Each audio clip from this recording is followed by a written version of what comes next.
Wir lassen der Dom in Köln, denn da gehört er hin.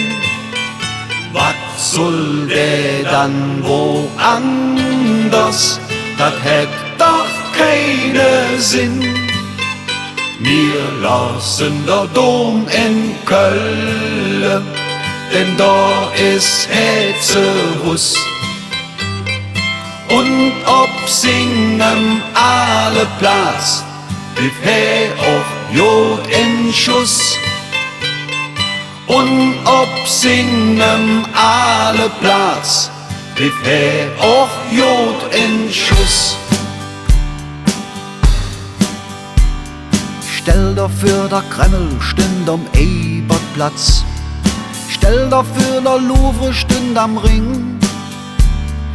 Da wär für die zwei doch viel zu wenig Platz. Dat wär doch ein unvorstellbar Ding. Am Jürzenich, da wär vielleicht ein Pentagon. Am Rathaus stünd dann die Akropolis. Da wiss ma überhaupt nicht, wo ma hingehen sollt. Und darum ist dat eine ganz gewiss. Wir lassen der Dom in Köln, denn da gehört er hin. Was soll der dann woanders? Das hätt doch keinen Sinn. Wir lassen der Dom in Köln, denn da ist Hetzerhus. Und ob singen alle Platz, blieb he auch Jod in Schuss. Und ob singen alle Platz, blieb he auch Jod in Schuss.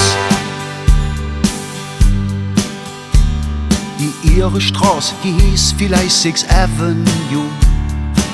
Oder die Nord-Süd-Fahrt Brennerpass.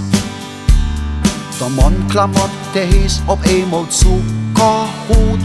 Da köm dat Panorama schwer in Brass.